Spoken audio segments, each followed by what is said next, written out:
Je m'appelle Bowden Reed, j'ai 36 ans, je suis ingénieur des ponts et je vis à Denver. Ces dernières années, ma vie a été comme une route droite et inébranlable. Pas de virage, pas d'arrêt, juste le travail et le silence. J'aimais que ce soit ainsi car cela m'aidait à oublier les choses dont je ne voulais pas me souvenir. Mais au fond de moi, j'ai toujours porté un lourd regret. Je n'ai jamais pu protéger ma sœur cadette, Sienna. Elle est morte il y a 3 ans dans un accident de voiture qui m'a toujours semblé suspect. La police a conclu à un accident fortuit, route glissante, puis, perte de contrôle. Mais je n'y croyais pas, Sienna était la personne la plus prudente que je connaisse. Sa mort était trop soudaine, trop insensée. Je n'étais pas là pour elle à ce moment-là, et maintenant il est trop tard. Ces 3 dernières années, j'ai enterré la douleur en me jetant dans le travail. Chaque jour était le même, réveil tôt, une tasse de café noir sans sucre, puis direction le chantier, à mesurer, calculer et construire des ponts qui relient des rives ou des pentes de montagne. Je parlais peu, souriais peu, et mon entourage respectait cela. Il m'appelait l'homme de principe, toujours à l'heure, toujours précis, gardant toujours ses distances. Mais ce week-end, tout a changé. Je ne sais pas pourquoi. Peut-être à cause du rêve de la nuit dernière où Sienna est apparue avec un sourire triste, ou simplement parce que le manque a surgi après une journée de travail épuisante, j'ai décidé de conduire jusqu'à la banlieue montagneuse, vers la villa que notre famille s'était cotisée pour acheter comme cadeau de mariage pour Sienna. C'était un cadeau de mes parents, Derek et Zaria Reed, et de moi aussi. Nous voulions qu'elle ait un endroit paisible pour commencer sa nouvelle vie avec son mari, Cedric Hall. Maintenant, cette villa n'est plus qu'un souvenir, un endroit où je ne suis pas retourné depuis les funérailles. J'ai démarré mon vieux pick-up, fait le plein et commencé le voyage. La route de montagne était sinueuse, le vent froid s'engouffrant par la fenêtre entr'ouverte, portant l'odeur de la forêt de pins et de la terre humide. J'imaginais que la villa devait être dans un état pitoyable d'abandon. Des fenêtres couvertes d'une épaisse poussière, des tuiles moisies par la pluie et la neige, le jardin de fleurs fanées et négligé. 3 ans sans personne. Cédric ne prenait probablement pas la peine de vérifier l'état des lieux, trop occupé par sa nouvelle vie ou autre chose. Je me demandais si la villa était encore intacte ou si le temps et la nature l'avaient engloutie. Mon cœur battait un peu plus vite à l'idée d'entrer à l'intérieur, de toucher les souvenirs de Sienna. Peut-être que je m'assiérais sous le porche, regarderais la vallée et essaierais de me pardonner de n'avoir pas su la sauver. Alors que le camion tournait sur la route menant à la colline, j'ai failli piler. Devant moi ne se trouvait pas la scène désolée que j'avais imaginée. Le jardin de devant fleurissait de manière vibrante, des roses rouges foncées se pressant aux côtés d'œillets d'Inde dorés comme s'ils étaient arrosés et taillés quotidiennement. L'allée de pierre était immaculée.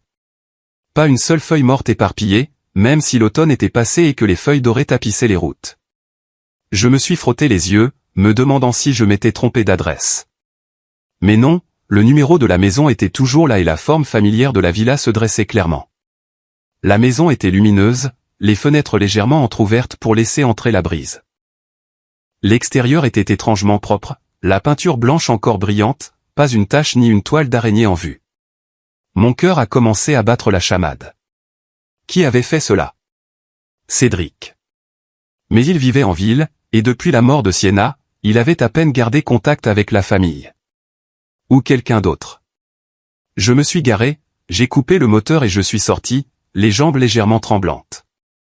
Les clés de la villa étaient toujours dans ma poche, le jeu que Sienna m'avait donné autrefois comme double. J'ai pris une profonde inspiration, essayant de me calmer. Peut-être un voisin aimable ou un service de nettoyage que Cédric avait engagé, mais un pressentiment désagréable continuait de monter comme un courant sous-jacent. J'ai déverrouillé la porte d'entrée. Le déclic a résonné dans l'air anormalement calme. En entrant, j'ai été encore plus stupéfait.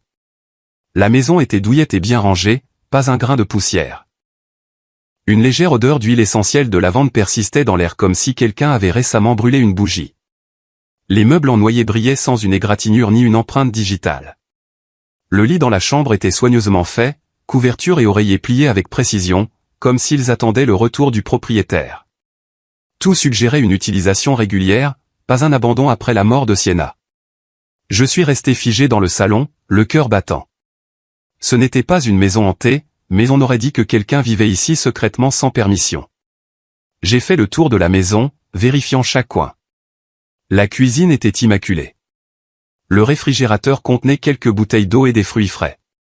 frais. Quelqu'un les avait achetés. J'ai ouvert le placard et vu des articles inconnus.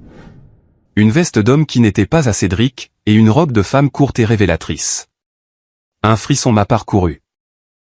C'était la maison de Sienna. Le dernier souvenir que nous lui avions donné. Qui osait? Je n'ai pas appelé la police tout de suite. Peut-être était-ce un malentendu. Peut-être que Cédric avait une raison. Mais le sentiment de malaise ne me laissait pas partir sans faire quelque chose. Je suis resté silencieux, mais dans mon esprit, un plan s'est formé. J'ai conduit jusqu'à la ville la plus proche et j'ai acheté un système de caméras de sécurité discret. De minuscules caméras, connectées au Wi-Fi, consultables à distance via téléphone. De retour à la villa, je les ai installées discrètement. Une dans le salon, une dans la cuisine, quelques-unes autour de la cour et de l'entrée. Personne ne le savait à part moi. C'était le moyen de découvrir qui venait ici. Le dernier souvenir que notre famille avait dédié à Sienna. Je suis parti au coucher du soleil, le cœur plein d'inquiétude, mais aussi avec une pointe d'anticipation. Comme si j'entrais dans un jeu du chat et de la souris dont je ne connaissais pas encore la fin. Quelques jours plus tard, alors que j'étais sur le chantier, mon téléphone a vibré avec une alerte de l'application de caméra. Je l'ai rapidement ouverte, le cœur battant. Les images étaient claires. Un homme est apparu à la porte de la villa, bougeant avec la familiarité de quelqu'un qui y avait sa place. C'était Cédric Hall, mon beau-frère, 34 ans. Il semblait le même, grand et mince, les cheveux noirs en désordre, portant une vieille veste en cuir. Mais ce qui m'a stupéfié, c'est qu'il n'était pas seul. À ses côtés se trouvait une jeune et belle femme, à l'apparence séduisante, de longs cheveux tombant sur ses épaules, portant une robe courte et moulante. Ils agissaient intimement. Il avait son bras autour de sa taille, riant et disant quelque chose en ouvrant la porte, entrant comme un couple de longue date. Je suis resté figé dans mon camion, les regardant se déplacer dans la maison via les caméras. Elle s'est assise sur le canapé. Il a pris de l'eau dans la cuisine. Puis ils se sont enlacés sur le lit. Mon sang bouillait. De quel droit Cédric agissait-il ainsi? La villa appartenait à Sienna. Et après sa mort, elle appartenait à la famille. Pourtant, il agissait comme le propriétaire. Je n'ai pas agi immédiatement. J'ai attendu et observé. Au cours des semaines suivantes, les caméras ont tout capturé. Il venait régulièrement le week-end, le vendredi en fin d'après-midi, restant jusqu'au dimanche soir. Il passait des vacances, cuisinait, riait, profitait de la villa comme si elle leur appartenait légalement, sans le fardeau de la défunte. Je regardais les vidéos encore et encore, le cœur en émoi. Je ne voulais pas interférer dans sa vie personnelle. Sienna était partie depuis 3 ans. Cédric avait le droit de trouver un nouveau bonheur. Mais quelque chose sonnait faux. La fille avait l'air très jeune, peut-être seulement dans la vingtaine, et la façon dont il se regardait. Trop passionné, trop rapide. Et ce qui me hantait le plus, c'est qu'il n'amenait jamais Dylan, mon neveu, le fils de Sienna et Cédric, maintenant âgé de 9 ans. Dylan, l'enfant timide privé d'amour depuis la mort de sa mère. Je me souvenais de lui. De grands yeux ronds regardant souvent vers le bas, parlant peu. La dernière fois que nous nous sommes vus, il m'a serré fort et a demandé « Où est maman depuis si longtemps, mon oncle ?» Et maintenant, chaque fois que je voyais Cédric et son amante heureux dans la maison de Sienna, riant, s'enlaçant, profitant, je n'avais qu'une question obsédante. Pendant qu'ils étaient là à se faire plaisir, où était ce pauvre enfant? Et comment vivait-il? Les vidéos des caméras ne cessaient de repasser dans mon esprit comme un film d'horreur, m'empêchant de dormir nuit après nuit. Le jour, sur le chantier, j'essayais de me concentrer sur les mesures et le calcul de la résistance des ponts. Mais dès que mes mains étaient libres, les images de Cédric et de cette fille revenaient en masse. Il riait fort dans le jardin, s'enlaçait sur le canapé, ce même canapé où Sienna s'asseyait pour lire des livres à Dylan. Je serrais le volant de mon camion, les dents serrées. Cela faisait 3 semaines, et Dylan n'était pas apparu une seule fois. Le garçon n'avait que 9 ans. Il avait besoin de nourriture, d'école, de quelqu'un pour le tenir quand il avait peur. Cédric était son père, mais que faisait-il? Négliger son fils pour courir après une amante, laissant l'enfant seul pendant 3 week-ends entiers sans lui. Cette pensée me faisait bouillir le sang. Je ne suis pas du genre à me mêler des affaires des autres, mais c'était la famille, mon propre neveu, le fils de Sienna. Ce week-end-là, j'étais assis chez moi, les yeux rivés sur l'écran de mon téléphone. L'application de caméra m'a alerté à l'heure habituelle. Vendredi en fin d'après-midi. Je l'ai ouverte, le cœur battant. La voiture de Cédric est entrée dans l'allée, soulevant la poussière sur la route à flanc de colline. Il a coupé le moteur, est sorti avec un large sourire, puis a ouvert la porte passager.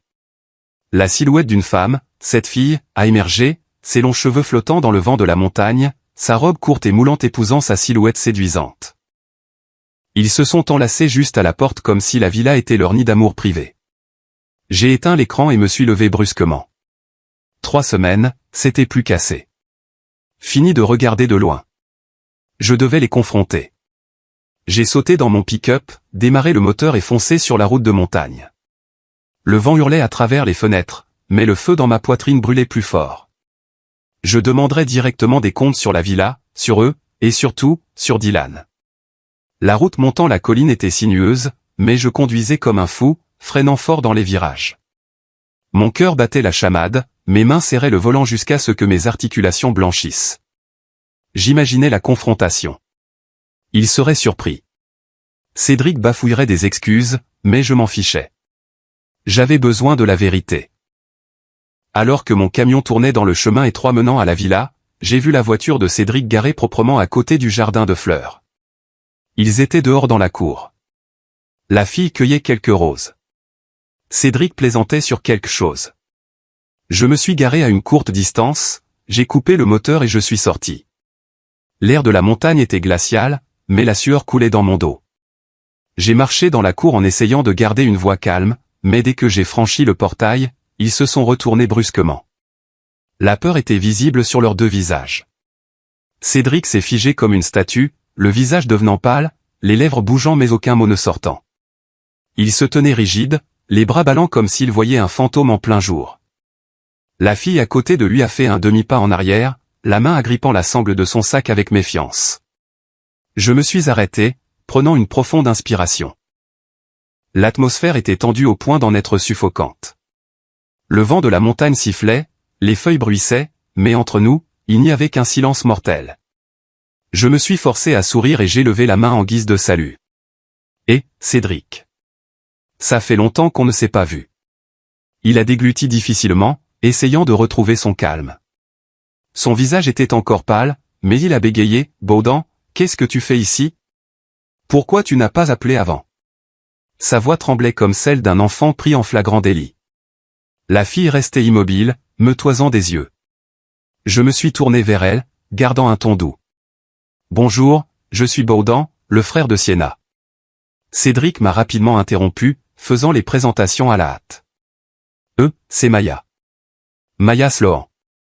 Elle a 25 ans, elle travaille comme barman dans un bar en ville. » Maya a forcé un sourire poli, mais il était tendu, incapable de cacher ses yeux inquiets. Sa posture était rigide, comme si elle cachait quelque chose d'important. J'ai hoché la tête, observant. Elle était jeune et belle, mais il y avait quelque chose d'artificiel dans ce sourire, comme un masque. Nous sommes restés là un moment, l'air lourd. Je ne voulais pas tourner autour du pot. Après de brèves banalités, comment va le travail? Ou, il fait beau aujourd'hui, hein? Je suis allé droit au but. Mon cœur battait fort, mais j'ai gardé ma voix stable. Cédric, je sais que toi et Maya venez ici presque tous les week-ends. C'est la villa de Sienna, comme tu le sais. Mais ce n'est pas ce qui me dérange. Je suis vraiment inquiet pour Dylan. Où est-il? Pourquoi venez-vous toujours ici tous les deux sans amener le garçon alors qu'il est encore si jeune?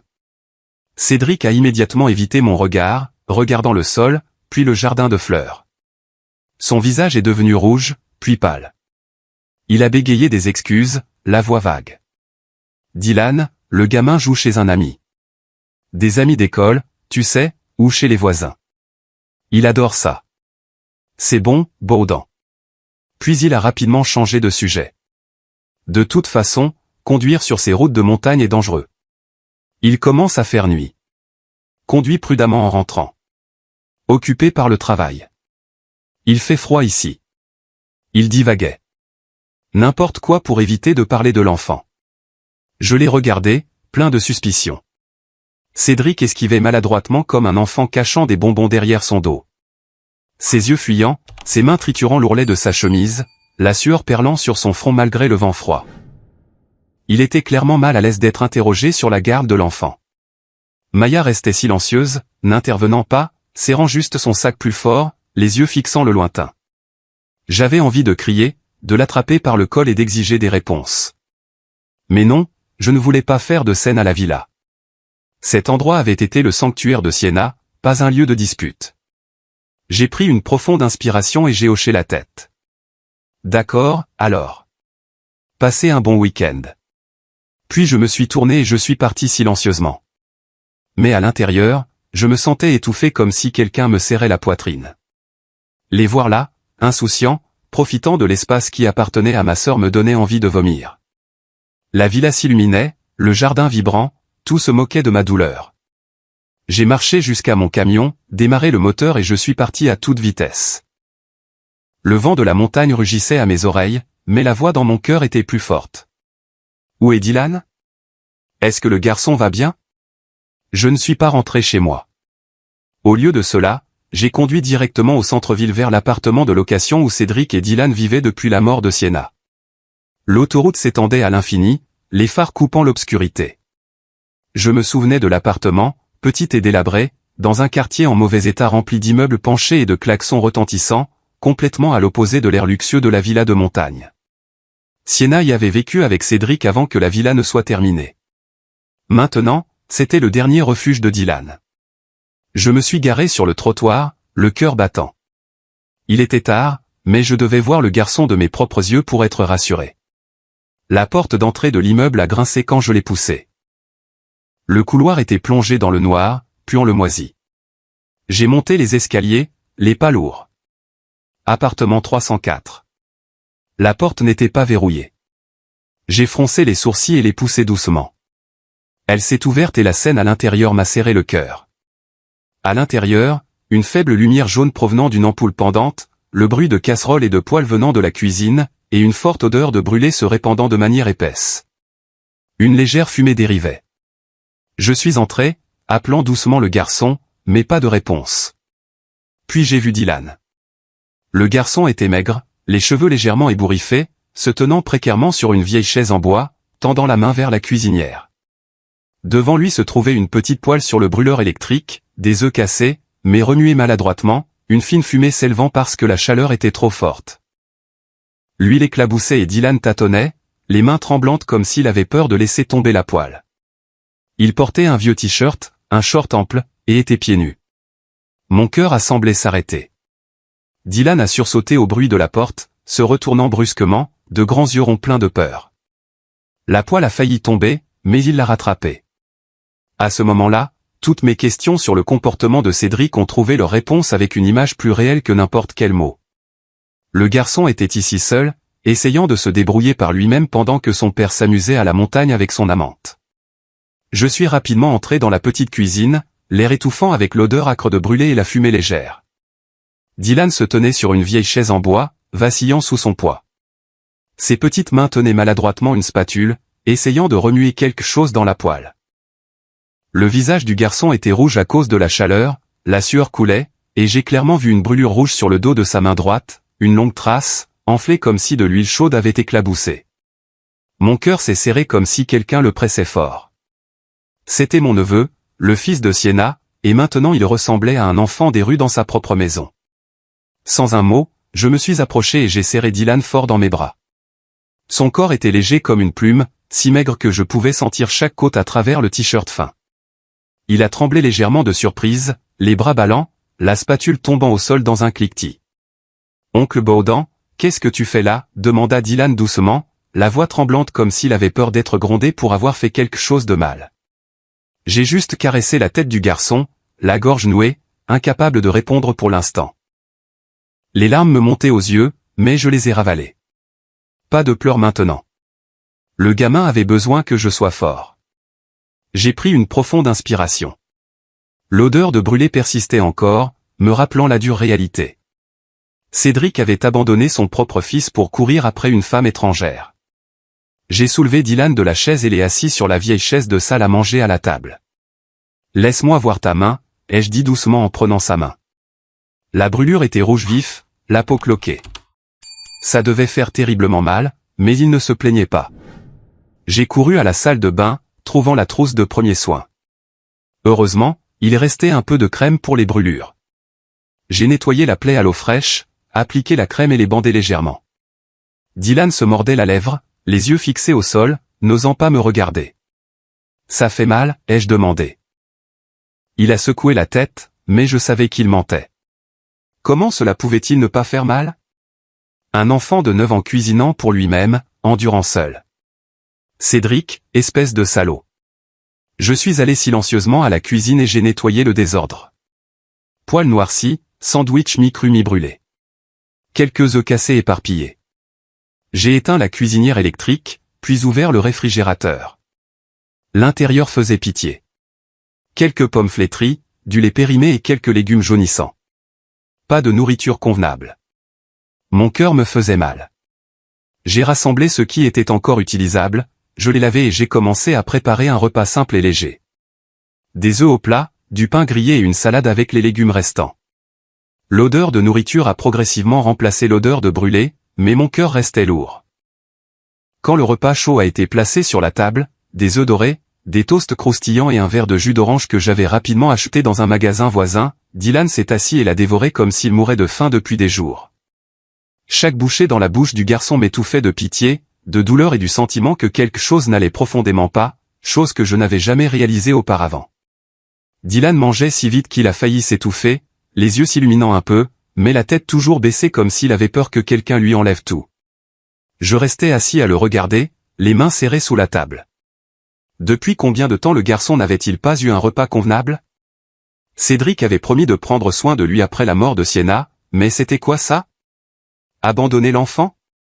Mon sang bouillait de colère, mais je me retenais. Ce n'était pas le moment d'exploser. Dylan avait d'abord besoin de paix. Quand Dylan a fini de s'essuyer la bouche avec sa manche, je me suis assis en face de lui, gardant ma voix douce pour éviter d'inquiéter le garçon. Dylan, dis à tonton, pourquoi es-tu seul à la maison? Où est ton papa? Dylan a baissé la tête, les doigts entrelacés comme s'il luttait intérieurement. Le garçon est resté silencieux un moment, puis a marmonné, « Papa, papa part avec tante Maya. Tous les week-ends, je suis seul à la maison. » J'ai eu l'impression de recevoir un coup de poignard dans le cœur. Maya, la fille de la villa. Donc Cédric abandonnait son fils pour sa petite amie. J'ai demandé plus loin, la voix toujours douce. Et en semaine? Est-ce que ton papa s'occupe de toi? Dylan a hésité, les yeux s'agrandissant. Papa est occupé. Tante Maya vient souvent, puis papa part. Je cuisine pour moi-même, je vais me coucher tout seul. J'ai dégluti difficilement, essayant de rester calme. J'ai demandé si quelqu'un lui disait quelque chose, le grondait ou lui faisait peur. Dylan a baissé la tête plus bas, les mains se tordant plus fort. La voix du garçon était à peine un murmure. Il a dit que papa et tante Maya le grondaient souvent, le traitant de nuisance, de désobéissant. Parfois, papa disait même qu'il était assez grand pour se débrouiller seul. Ces mots m'ont laissé stupéfait. Dylan n'avait que 9 ans, bien trop jeune pour s'occuper de lui-même, et encore moins pour être traité comme un fardeau, une nuisance. Le garçon était son fils, sa propre chair et son sang. J'imaginais la scène. Cédric claquant des doigts. Maya souriant en coin. Dylan se recroquevillant dans un coin. Mon sang bouillait, mes poings se serraient. Comment osait-il? Si Sienna était vivante, elle ne laisserait jamais son fils souffrir ainsi. J'ai serré Dylan dans mes bras et chuchoté, ça va aller. Tonton est là maintenant. Après l'avoir calmé et mis au lit, j'ai raconté des contes de fées, frotté son dos jusqu'à ce que ses yeux se ferment. Je me suis assis silencieusement sur le vieux canapé, l'esprit vide. La pièce était plongée dans le noir, seule la respiration régulière venant de la chambre de Dylan. J'ai regardé autour de moi. Des murs fissurés, des meubles usés, une atmosphère glaciale. Cela avait été autrefois la maison de Sienna. Maintenant, c'était l'enfer pour son fils. Je savais que je ne pouvais pas laisser cela continuer. Cédric devait être tenu responsable. Mais maintenant, je devais agir. Appeler la police? Non, pas encore assez. J'ai pensé au service de protection de l'enfance, CPS. Ils aideraient, mais mon cœur était plein d'inquiétude. Que arriverait-il à Dylan s'il était séparé de son père? Peu importe à quel point Cédric était horrible, il restait le père. Je suis resté assis là jusqu'à tard, l'esprit tourmenté par les souvenirs. Dylan nouveau-né, Sienna le tenant avec un sourire radieux. Et maintenant, je devais sauver le garçon. Pendant le reste du week-end, je suis resté à l'appartement à m'occuper de Dylan comme un vrai père. Le samedi matin, je l'ai emmené prendre le petit déjeuner dans un restaurant de pancakes à proximité. Des piles chaudes, du sirop sucré. Dylan mangeait lentement, les yeux brillants, souriant timidement quand je plaisantais. Ces rares sourires de Dylan me soulageaient et me faisaient mal à la fois. Nous avons marché dans le parc. J'ai poussé la balançoire. Dylan riait fort, le vent ébouriffant ses cheveux. Cela faisait si longtemps que le garçon n'avait pas été aussi heureux. L'après-midi, nous avons joué à l'intérieur, construisant avec des Legos, dessinant des images.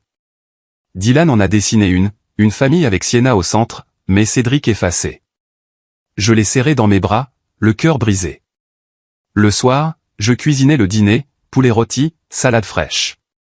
Dylan a mangé à sa faim, puis s'est endormi sur mon épaule. Dimanche a été pareil, faire les courses, acheter de nouvelles choses pour le garçon, des vêtements, des livres. Nous avons regardé des dessins animés, riant fort. Mais chaque fois que Dylan demandait « Papa est rentré »,« Tonton », mon cœur se serrait. Je mentais. Ton papa sera bientôt de retour. Mais à l'intérieur, je savais. Je ne laisserai pas Cédric continuer comme ça. Lundi matin, je me suis réveillé tôt et j'ai conduit Dylan à l'école. Le garçon m'a serré fort à la porte, les yeux brillants. Ensuite, je suis allé directement au service de protection de l'enfance, CPS. Le bureau était au centre-ville, un bâtiment gris grouillant de monde. Je me suis assis à attendre, le cœur anxieux. Quand ce fut mon tour, j'ai clairement expliqué les signes.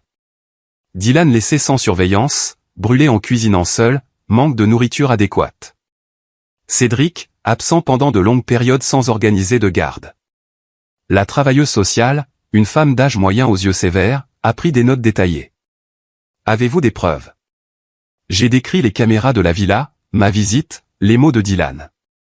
Elle a hoché la tête et ouvert un dossier. Nous allons mener une inspection inopinée, évaluer la sécurité du milieu de vie et travailler directement avec Cédric Hall concernant ses obligations parentales en vertu de la loi. J'ai quitté le bureau le cœur un peu plus léger.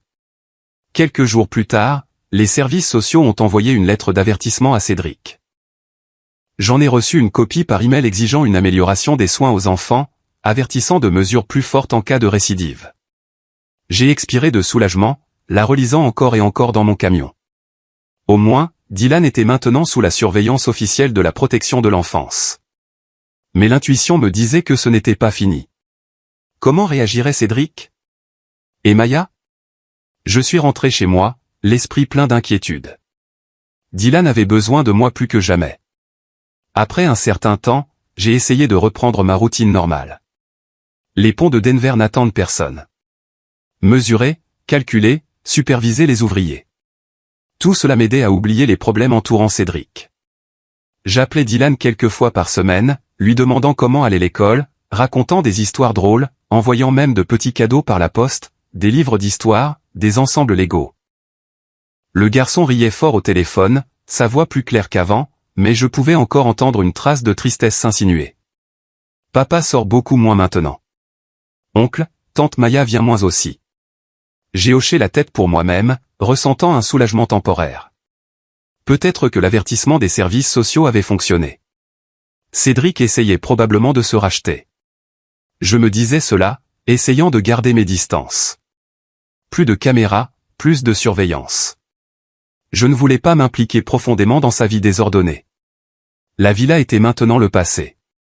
J'ai même envisagé de la vendre pour effacer les souvenirs douloureux. Ma vie avait besoin de paix pour le bien de Dylan, pour celui de Sienna, mais la vie ne me laissait pas de répit.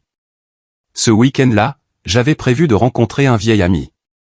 Mark Bennett, mon ami proche de l'université, maintenant détective à l'unité des crimes financiers de Denver. Mark, grand avec une voix chaude et profonde, avait toujours été mon rock à l'université. Nous avons convenu de nous retrouver dans un petit bar en ville, un endroit calme avec une douce musique jazz pour rattraper le temps perdu. J'ai conduit là-bas au crépuscule, me suis garé sur le parking exigu et suis entré avec une humeur détendue rare. L'odeur de bière fraîche et une légère fumée de cigarette persistaient. Des rires étouffés de quelques groupes de clients, mais dès que j'ai poussé la porte, j'ai hésité légèrement. Ce bar me semblait familier. Puis j'ai réalisé que c'était exactement là que Maya Sloan, la maîtresse de mon beau-frère, travaillait. Je me souvenais de Cédric bafouillant l'introduction à la villa. Elle travaille comme barman dans un bar en ville. Oui, c'était ça. Mon cœur battait plus vite. Maya était derrière le bar, mélangeant des cocktails avec des gestes rodés, cheveux attachés haut, sourire professionnel sur le visage. Je ne voulais pas attirer l'attention. Je ne voulais pas plus d'ennui. Les affaires de Cédric étaient les siennes. J'ai choisi une table dans un coin sombre caché derrière un pilier, attendant tranquillement Marc. J'ai commandé une bière, les yeux sur ma montre, essayant de ne pas regarder le bar. En attendant, l'endroit s'est progressivement rempli. La musique jazz jouait doucement. Les clients tiraient bruyamment les chaises. Je sirotais ma bière, l'esprit vagabondant vers Dylan. Le garçon avait un contrôle de maths aujourd'hui. J'avais promis d'appeler pour les résultats. Mais alors mes yeux se sont arrêtés par inadvertance sur le bar. Maya était là, essuyant des verres, discutant et souriant avec un client. Ce qui a attiré mon attention, c'était l'homme assis à côté d'elle.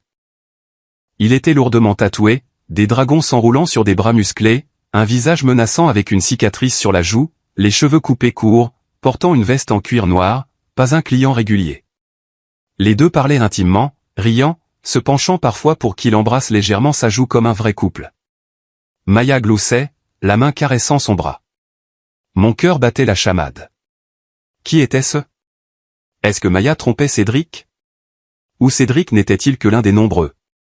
Je me suis détourné, essayant de me concentrer sur ma bière. Ce ne sont pas tes affaires, Baudan. Ce triangle amoureux emmêlé n'avait rien à voir avec moi. Le nombre d'hommes qu'avait Maya était son affaire. Je me disais cela, mais le malaise ne cessait de monter. Cédric était faible, facile à mener. Si Maya jouait un jeu, il en serait la victime. Marc est arrivé avec 10 minutes de retard, me tapant l'épaule avec un grand rire. Ça fait longtemps, mon pote. Comment va le travail? Nous nous sommes remémoré le bon vieux temps, l'université, les voyages, maintenant le travail et la famille. Je lui ai parlé de Dylan et des services sociaux, mais j'ai évité de mentionner Maya ou la villa. Marc a hoché la tête, partageant des informations sur son affaire actuelle, une fraude financière. Nous avons ri et bu quelques tournées. Mais tout au long, je ne pouvais m'empêcher de jeter un coup d'œil au bar. Maya et le tatoué étaient toujours là, encore plus intimes. Ils chuchotaient quelque chose. Maya riait fort. J'essayais de rester calme, mais mon esprit s'emballait. Après avoir discuté et nous être séparés, Marc m'a serré la main, promettant une prochaine fois. J'ai baissé mon chapeau pour éviter d'être remarqué et je me suis dirigé vers la sortie. La nuit était tardive, le vent glacial, mais je marchais lentement, essayant de ne pas regarder le bar. Mais alors que je passais devant, un fragment de conversation est parvenu à mes oreilles, me figeant sur place. La voix de Maya, douce mais audible au milieu de la musique. Ce type est si facile à manipuler. Juste quelques fois de plus. La réponse de l'homme tatoué, basse et rauque comme un grognement. Fais en sorte qu'il te fasse un peu plus confiance. Ensuite, tout est fini. Mon cœur battait comme un tambour dans ma poitrine. Ce type? Qui? Mon beau-frère ou quelqu'un d'autre que je n'avais pas vu? La façon dont il parlait, intime, secrète, avec une intention claire me mettait profondément mal à l'aise. Ce n'était pas une romance normale. Quelque chose de louche se passait, comme un plan. Je suis resté figé une seconde, le sang me montant à la tête. Ne voulant pas être surpris en train d'écouter aux portes, j'ai immédiatement quitté le bar, marchant rapidement vers le parking. Mes jambes tremblaient légèrement, mes mains serraient fort les clés. Le bar brillait derrière moi, la musique jouant toujours, mais mon cœur était glacé. Sur le trajet du retour, ces mots repassaient dans ma tête comme un disque rayé. Si facile à manipuler. Fais en sorte qu'il te fasse un peu plus confiance. Ensuite, tout est fini. Je pensais à Cédric, l'homme faible, aveuglément épris de Maya. Il lui faisait assez confiance pour négliger Dylan, traiter la villa comme la leur. Et maintenant, est-ce que Maya l'exploitait avec ce tatoué? La coïncidence me donnait des frissons dans le dos. Ce triangle amoureux semblait loin d'être simple. À quel jeu jouait Maya? Escroquerie d'argent ou pire? Je me rappelais la villa immaculée, les images de la caméra où ils étaient heureux ensemble. Mais maintenant tout apparaissait sous un jour différent. Cédric était-il la proie? Et Dylan? Que arriverait-il au garçon si son père avait des ennuis? J'ai conduit à travers la nuit dans la tourmente, les phares coupant la route sombre, le vent hurlant à travers les fenêtres. L'intuition me disait que derrière la façade calme, quelque chose de plus dangereux se préparait que je ne l'avais imaginé. Je devais découvrir. Mais comment? Appeler Cédric ou les suivre? Je me suis garé devant ma maison, j'ai coupé le moteur et je me suis assis dans l'obscurité. Cette nuit serait longue.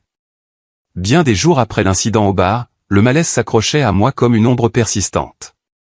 Ces mots fragmentés que j'avais surpris, ce type est si facile à manipuler. Fais en sorte qu'il te fasse un peu plus confiance.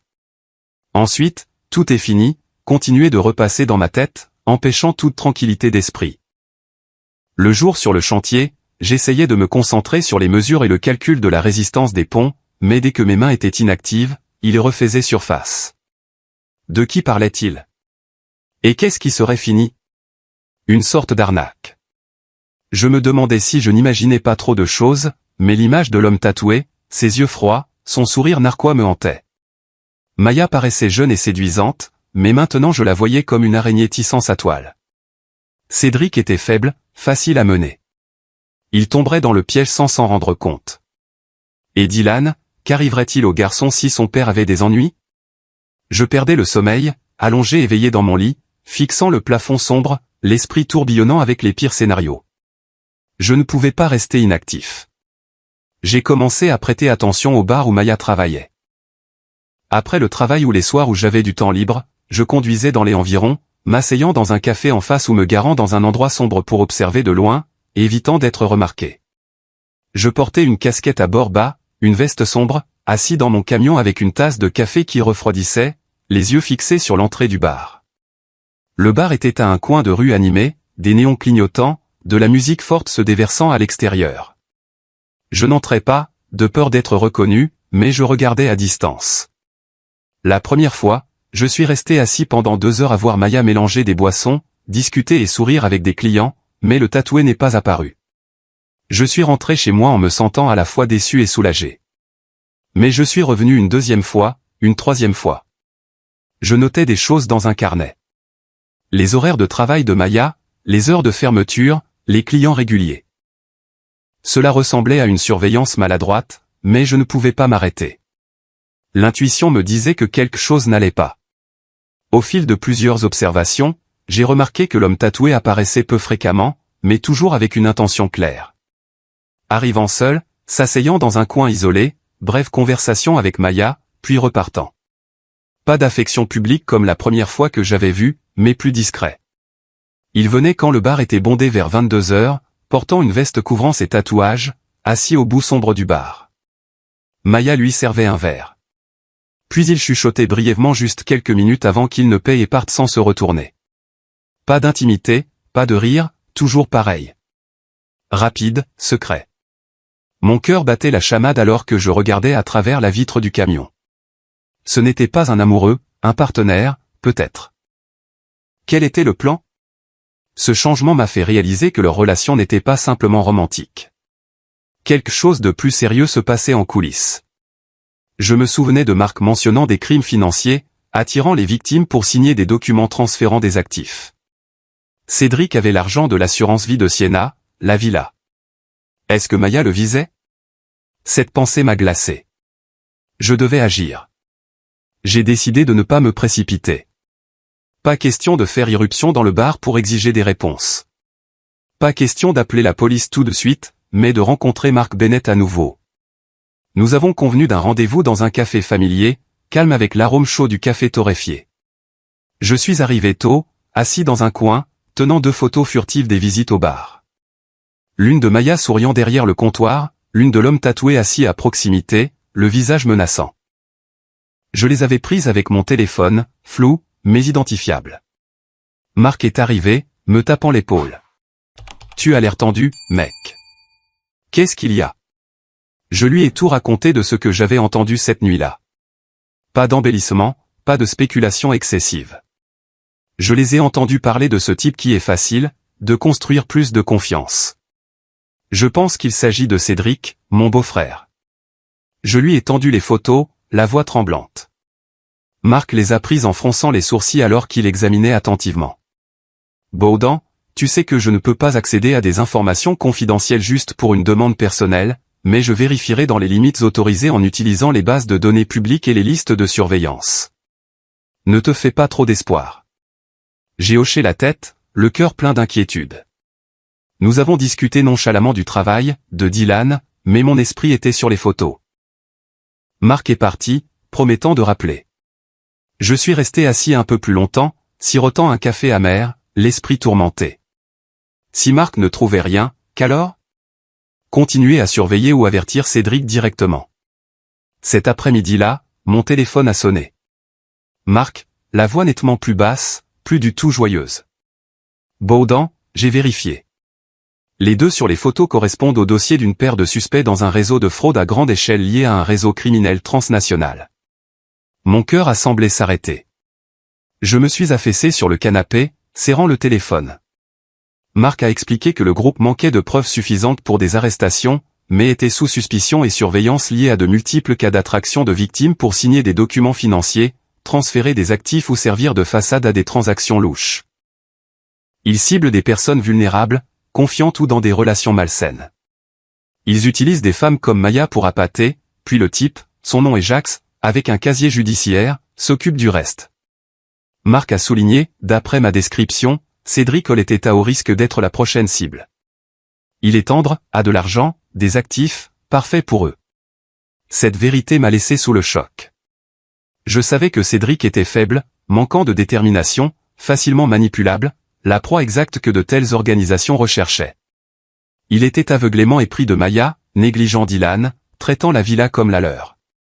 Et maintenant, est-ce que Maya l'amenait à signer quelque chose, transférer la villa ou l'argent de l'assurance? J'ai remercié Marc, raccroché, la pièce tombant dans le silence. Mon esprit s'emballait. Sienna est morte il y a 3 ans. Un accident ou lié? Non, ne pense pas à ça. Mais le malaise a surgi. Je ne pouvais pas laisser aller plus loin. J'ai décidé de rencontrer Cédric et de parler. Je devais l'avertir, qu'il me croie ou non. J'ai conduit jusqu'à son appartement, le cœur battant. La porte s'est ouverte. Cédric était sur le canapé. Dylan jouait au Lego dans le coin. Le garçon a couru et m'a serré dans ses bras, souriant joyeusement. Cédric a froncé les sourcils.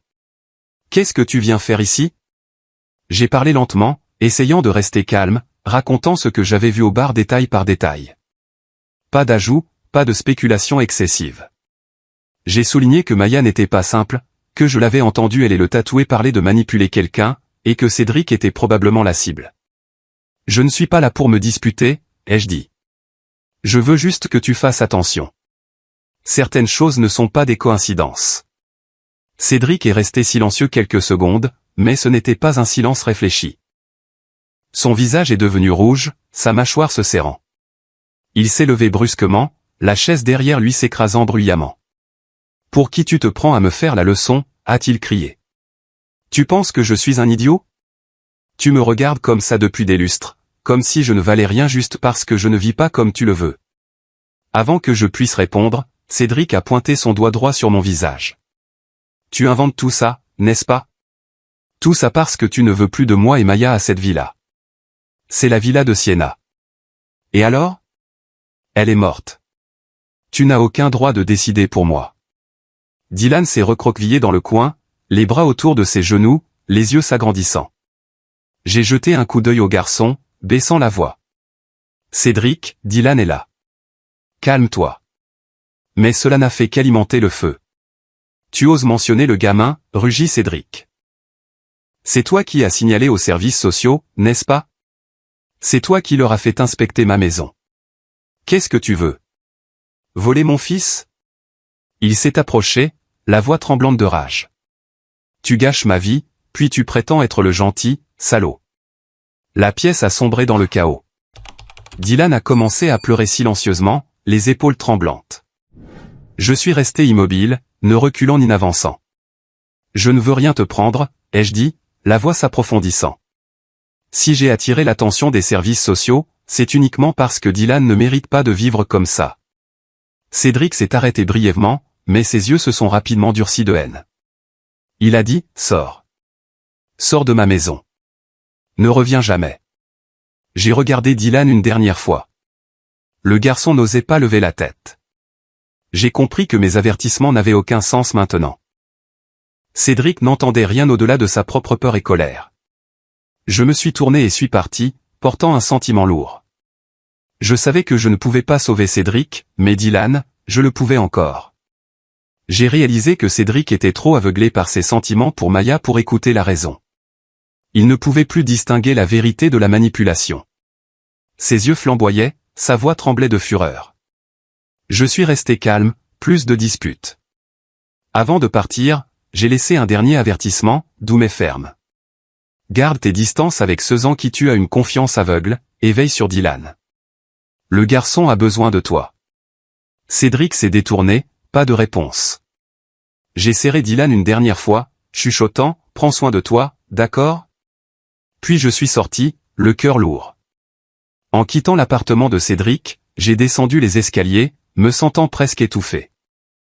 Pas de la dispute, mais du sentiment clair que quelque chose de très grave se déroulait. Un danger que je n'avais pas pleinement vu, mais que je pouvais sentir approcher pas à pas. Tous les signes pointaient dans la même direction, et mon intuition hurlait que si je n'agissais pas maintenant, les conséquences seraient irréversibles. Après la confrontation avec Cédric, je savais qu'il n'y avait plus rien que je puisse faire. Tous mes conseils avaient été balayés, et Cédric s'enfonçait plus profondément dans ses illusions et son engouement aveugle pour Maya. Il me regardait comme un ennemi, les yeux flamboyants, la voix tremblante de colère. Tu veux juste gâcher ma vie. Ces mots résonnaient encore dans ma tête sur le chemin du retour. J'avais fait de mon mieux pour lui dire tout ce que j'avais observé, mentionnant même Marc et l'avertissement de la police, mais c'était inutile. Cédric était tellement aveuglé qu'il voyait Maya comme tout, comme son échappatoire à la douleur de perdre Sienna.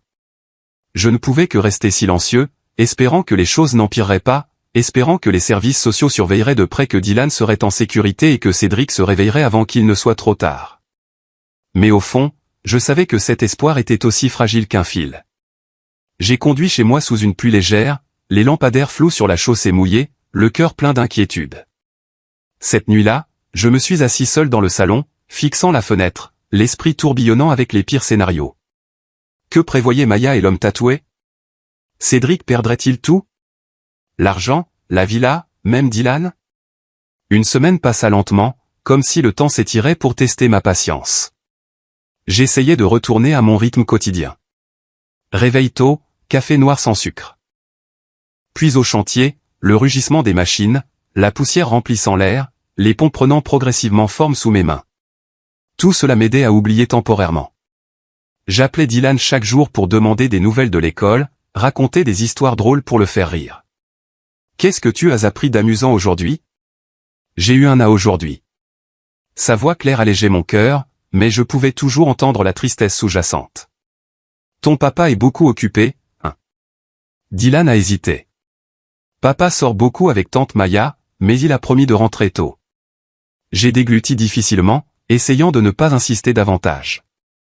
Je ne suis pas retourné au bar. Je ne les suivais plus, de peur d'être repéré, de peur de compliquer encore plus les choses.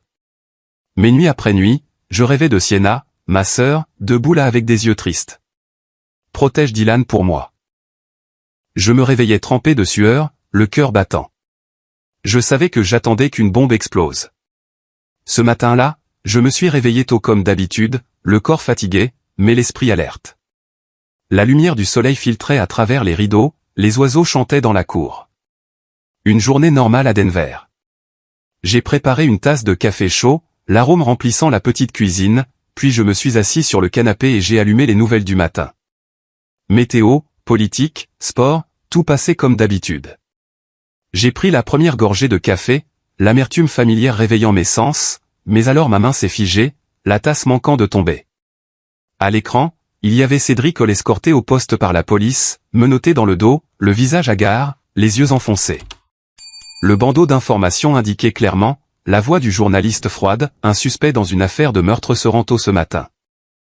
Cédric Olle, 34 ans, accusé d'homicide dans un bar de la périphérie de la ville.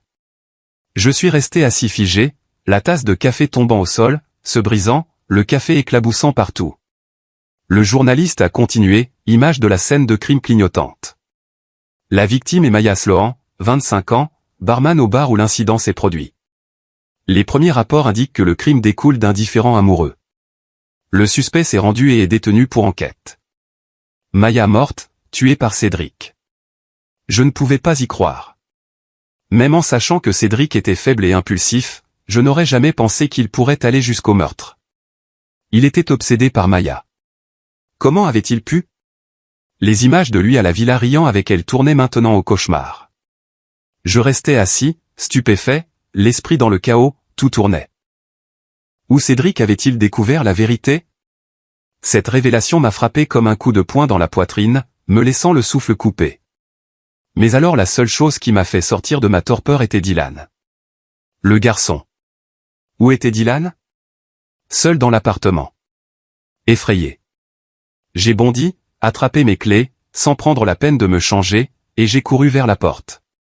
Sans hésitation, je me suis précipité hors de la maison, j'ai sauté dans mon pick-up, démarré le moteur et foncé follement vers l'appartement de Cédric. La circulation matinale était dense, les klaxons retentissaient, mais je m'en fichais, accélérant au feu rouge, le cœur battant. Les images de Dylan blotti seul ne cessaient de clignoter. Le garçon de 9 ans, ne comprenant pas, sachant juste que son papa était parti. Quand je suis arrivé, plusieurs policiers en uniforme étaient déjà à la porte de l'appartement, des voitures bloquant la rue, et une travailleuse sociale, probablement des services sociaux, prenant des notes. L'atmosphère était lourde. Les voisins regardaient par les fenêtres. Je me suis garé à la hâte, j'ai couru, respirant lourdement. Je suis Bowden Reed, l'oncle de Dylan. Où est mon neveu en ce moment? J'ai vu Dylan blotti sur le canapé à travers la porte ouverte, serrant sa vieille peluche, l'ours en peluche que Sienna lui avait acheté pour son anniversaire, les yeux rouges de peur. Le garçon avait l'air plus petit que jamais, les genoux remontés, le visage pâle, ne pleurant pas, mais tremblant. Il n'avait aucune idée de ce qui se passait, seulement que son père était parti et que des étrangers étaient partout. Je me suis avancé, mais j'ai été arrêté par un grand officier. « Monsieur, qui êtes-vous ? Vous ne pouvez pas entrer. » J'ai montré ma carte d'identité, mon permis de conduire, l'acte de naissance de Sienna, et j'ai expliqué que j'étais le frère de Sienna, l'oncle de Dylan. Ils ont vérifié minutieusement, passé des appels pour vérifier. Les minutes étaient tendues, je restais là, les yeux fixés sur Dylan, le cœur brûlant. Enfin, ils ont hoché la tête. « D'accord, vous pouvez entrer voir le garçon. » Quand il m'a vu, Dylan a sauté et m'a serré fort dans ses bras, tout son corps tremblant de peur. « Oncle Bowden, où? Où est parti papa? Pourquoi la police est là? » La voix du garçon s'est brisée, les larmes coulant. Je l'ai tenu près de moi, frottant son dos, l'odeur familière d'enfant de ses cheveux me nouant la gorge. « C'est bon. Tonton est là maintenant. Tout ira bien. » Même si je n'en étais pas sur moi-même, je me suis agenouillé, le regardant dans les yeux. « Ça va? Quelqu'un t'a fait peur? » Dylan a secoué la tête, serrant plus fort. L'ours en peluche pressé entre nous. La police autour regardait, mais je les ignorais. Dylan était la seule priorité maintenant. Après avoir terminé la prise d'information, ils ont posé des questions sur Cédric, Maya, ce que je savais. La police est partie, laissant l'appartement dans un silence lourd et terrifiant. Des papiers éparpillés, des affaires en désordre. Une odeur de café rassis venant de la cuisine. J'ai rassemblé les affaires essentielles de Dylan. Vêtements, livres, l'ours en peluche, quelques jouets. Le garçon restait là à regarder, les yeux rouges. « Où on va, tonton ?» J'ai forcé un sourire. « Chez tonton. Tu vas rester avec moi quelque temps, d'accord ?» Dylan a hoché la tête, serrant ma main fort. J'ai doucement conduit le garçon hors de cet endroit plein de souvenirs chaotiques. L'appartement qui avait été autrefois la maison de Sienna, maintenant un enfer.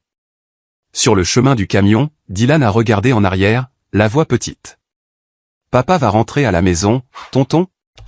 J'ai dégluti difficilement. Ton papa est occupé, mais tu as tonton. J'ai décidé d'emmener Dylan chez moi, au moins jusqu'à ce que les services sociaux prennent une décision officielle. Je les ai appelés en chemin, signalant la situation. Ils ont promis un traitement rapide. En regardant le garçon s'endormir dans le camion, je savais clairement. Ce soir et pour bien des nuits après, il n'aurait plus à endurer la solitude. Je le protégerais pour Sienna, pour Cédric. Mais la tragédie avait éclaté et je sentais que l'obscurité planait encore. Quand j'ai ramené Dylan à la maison, j'ai essayé de rester calme. Même si mon cœur était dans une tourmente complète, mon petit appartement à Denver, où je vivais seul depuis des années avec des meubles simples, des piles de livres d'ingénierie sur les étagères et l'odeur persistante de café, est soudainement devenu un refuge pour le garçon. Dylan est entré, serrant toujours sa peluche fort, les yeux regardant autour, effaré comme s'il ne comprenait pas où il était. J'ai forcé un sourire et je l'ai conduit à la cuisine. « Assieds-toi là, gamin. Tonton va te faire chauffer du lait. » J'ai versé du lait dans une tasse, l'ai passé au micro-ondes, puis me suis assis à côté de lui à la table. Dylan s'est blotti, les jambes pendantes sans toucher le sol, le visage pâle après une nuit terrifiante. J'ai frotté son épaule, la voix douce. « N'aie pas peur, d'accord? Tonton est là maintenant. » Dylan a hoché la tête, mais ses yeux étaient encore rouges, les larmes coulant. Après l'avoir vu se calmer un peu, respirer plus régulièrement, les mains ne tremblant plus, j'ai doucement demandé, « Dis à tonton ce qui s'est passé. » « Que s'est-il passé hier soir ?» Dylan a enfoui son visage dans ses genoux, la voix petite et tremblante, comme s'il rassemblait tout son courage pour parler. « Hier soir, papa a ramené tante Maya à la maison. Je dormais, mais j'ai entendu la porte s'ouvrir. Puis ils ont commencé à se disputer. J'ai serré les poings, essayant de garder ma voix stable. Comment se disputaient-ils ? Dylan a dégluti, les yeux fixés au sol. Vraiment mal, tonton. Je ne comprenais pas ce qu'il disait. J'ai juste entendu des cris, des choses claquer, des verres se briser, des chaises tomber. J'avais si peur. La voix du garçon s'est brisée, les larmes coulant à flots. Je l'ai serré plus fort, le cœur me faisant mal comme s'il était coupé, imaginant la scène. Cédric et Maya, les amoureux que j'avais vus rire à la villa, se déchirant maintenant dans l'appartement exigu pendant que Dylan se recroquevillait dans sa chambre. Terrifié, il s'est caché dans sa chambre, serrant sa peluche et se couvrant les oreilles, essayant de bloquer le bruit. Je me suis couvert les oreilles tout le temps, mais je pouvais encore entendre. Puis des pas lourds. Papa a ouvert ma porte, le visage tout rouge, a dit brièvement qu'il devait sortir un peu, puis a claqué la porte, me laissant seul. Entendre cela m'a serré le cœur. Dylan a attendu une éternité, mais son père n'est pas revenu. Il n'a pas osé dormir, a rampé jusqu'au canapé, a laissé la lumière allumée toute la nuit, blotti sous la faible lueur jaune, serrant sa peluche comme un dernier bouclier. J'avais peur des fantômes, peur du noir, mais papa n'est pas revenu. J'ai attendu jusqu'au matin. Puis la police a frappé. Ils m'ont demandé toutes sortes de choses.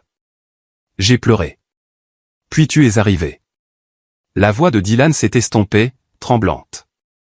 En entendant cela jusqu'au bout, j'ai serré les mains, la gorge nouée de pitié pour l'enfant. Le garçon n'avait que 9 ans, avait été témoin de disputes, avait été abandonné seul toute la nuit, puis la police avait envahi les lieux. Comment Cédric avait-il pu ? J'ai caressé la tête de Dylan, la voix chaleureuse. Ce n'est pas ta faute. Tu as été si courageux de traverser une nuit aussi effrayante. Tonton est vraiment fier de toi. Dylan a levé les yeux brillants. Tu es fier de moi, tonton ? J'ai hoché la tête et les serré fort. Mais à l'intérieur, la colère bouillait. Cédric, lâche, tellement aveuglé que tu laisserais ton fils souffrir ainsi. Et Maya, maintenant morte. Mais où cette tragédie a-t-elle commencé ? Dylan a posé sa tête fatiguée sur mon épaule. Quelques minutes plus tard, il s'est endormi. Un sommeil lourd après avoir lutté toute la nuit seul. Je l'ai doucement porté jusqu'au canapé, l'ai bordé avec une couverture chaude, lissé ses cheveux en désordre. En regardant Dylan dormir, le visage détendu, je suis resté assis là longtemps, l'esprit vide. La tragédie avait éclaté, mais maintenant il était temps d'en affronter les conséquences. Une fois Dylan profondément endormi, j'ai ouvert mon téléphone, les mains tremblant légèrement. Dernière mise à jour sur la scène de crime. La police avait trouvé l'arme du crime, un couteau de cuisine, dans une ruelle près du bar où Cédric est apparu à l'aube. Le rapport disait qu'initialement l'incident était déterminé comme découlant d'un différend amoureux devenant incontrôlable. Image de la scène de crime, sang accumulé sur le sol du bar, ruban de police, journaliste se pressant. Je suis resté assis stupéfait et j'ai éteint l'écran. Bien qu'il n'y ait pas de preuves solides, je pouvais reconstituer les faits. Cédric a découvert la liaison de Maya avec l'homme tatoué, ou la trahison, ou l'escroquerie. Peut-être qu'elle a exigé qu'il signe quelque chose exposant le plan de fraude. La dispute a explosé, passant des mots à la violence. Puis, dans un moment de perte de contrôle, Cédric a frappé. Tout avait franchi une ligne irréparable. Je pensais à la villa, aux images de la caméra, à quel point ils avaient été heureux ensemble, finissant maintenant dans le sang. Mon cœur était dans le chaos, en colère contre Cédric, ayant pitié de Maya malgré sa méchanceté et souffrant surtout pour Dylan. Après avoir lu les nouvelles, mon téléphone a sonné, le nom de maman à l'écran. Mes parents avaient sûrement vu les nouvelles tôt et appelé en panique. Je suis sorti sur le balcon, le vent froid du soir s'engouffrant, essayant de garder ma voix calme pour apaiser leur inquiétude. La voix de ma mère, Zaria, a éclaté en sanglots immédiatement. Baudant. Oh mon Dieu, fils. Cédric. Il a tué quelqu'un. Où est Dylan? Comment va le garçon? J'ai pris une profonde inspiration en essayant de rester calme. Je suis avec Dylan. Il est en sécurité. Il vient de s'endormir après une très longue nuit. Je l'ai amené chez moi. Silence à l'autre bout pendant quelques secondes. Puis la voix de mon père, Derek, est passée, rauque et étranglée. Nous avons vu les nouvelles et nous avons failli mourir. Cédric, comment a-t-il fini comme ça? Il s'est arrêté comme pour rassembler ses forces pour continuer. Fils, nous n'en pouvons plus. S'il te plaît, prends soin du garçon pour nous. J'ai serré le téléphone fort. Je veillerai sur Dylan. Ne vous inquiétez pas trop. Prenez soin de votre santé. Je vous tiendrai au courant. Les sanglots de ma mère résonnaient sur la ligne. Pauvre garçon. A perdu sa mère, maintenant son père aussi. Ma gorge s'est nouée. Je m'occuperai de lui. C'est le fils de ma sœur. L'appel s'est terminé. Je me tenais près de la fenêtre, regardant les lumières de la ville, brillantes mais le cœur lourd. Mes parents, Derek et Zaria, avaient assez souffert depuis la perte de Sienna, pourtant ils faisaient maintenant face à cette vérité. Je me demandais si j'avais réalisé plus tôt, aurais-je pu empêcher cette tragédie.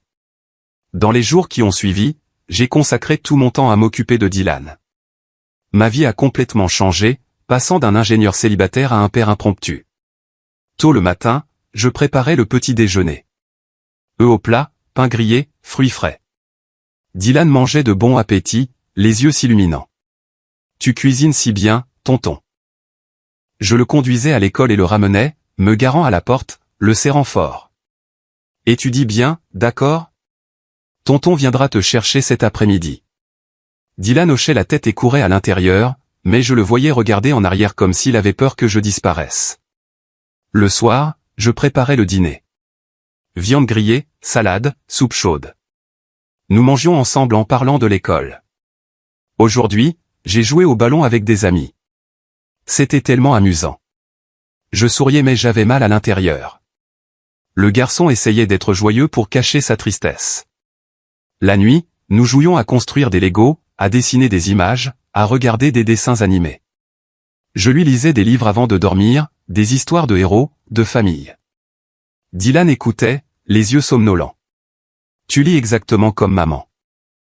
J'évitais l'incident en disant seulement que son père avait des ennuis et ne pouvait pas rentrer à la maison pour l'instant. Papa va revenir, tonton? Demanda Dylan, la voix petite. Je l'ai serré dans mes bras. Ton papa t'aime beaucoup, mais pour l'instant, reste avec tonton. D'accord. À l'école, les enseignants surveillaient Dylan. Ils ont remarqué qu'il était plus calme, s'asseyant souvent seul pendant la récréation. Je leur avais demandé de garder l'affaire familiale privée, pour éviter que les camarades de classe ne le taquinent ou ne le blessent davantage. Je comprends, monsieur Baudin. Le pauvre garçon, a dit l'enseignante, les yeux pleins de sympathie. J'ai hoché la tête, reconnaissant. Dylan n'avait pas besoin de plus de pression. Il avait assez enduré. Perdre sa mère, son père emprisonné, vivant maintenant avec moi. Les soirs où Dylan dormait profondément, je m'asseyais seul dans le salon, laissant les pensées tourbillonner profondément. La maison était si calme que je pouvais entendre la respiration régulière du garçon depuis la pièce voisine. Chaque fois que je regardais ce petit visage perdu dans le sommeil, mon cœur se serrait.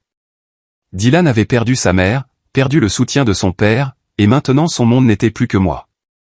Cette réalisation m'a fait comprendre que je n'avais plus le droit d'hésiter. Peu importe les difficultés à venir, je devais protéger le garçon jusqu'au bout. Quelques semaines passèrent dans un chaos latent comme une tempête souterraine persistante. Dylan s'est progressivement installé dans une routine. Le garçon a commencé à sourire davantage et même à raconter des histoires d'école avec enthousiasme. Chaque matin, je me réveillais tôt, chauffais du lait, faisais des sandwichs aux œufs, puis le conduisais à l'école avec un sourire forcé. « Étudie bien, d'accord ? Tonton viendra te chercher cet après-midi. » Dylan hochait la tête et me serrait fort avant de courir par la porte.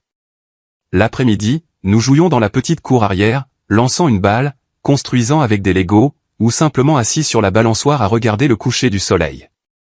Le soir, je lui lisais des livres, des contes de héros et de magie, et Dylan s'endormait avec un sourire rêveur. Mais derrière cette paix, je savais que le garçon luttait encore. Chaque nuit, il se réveillait en sursaut, appelant papa dans son sommeil, puis s'accrochant à moi quand je me précipitais. Je tapotais son dos pour l'apaiser et le rendormir.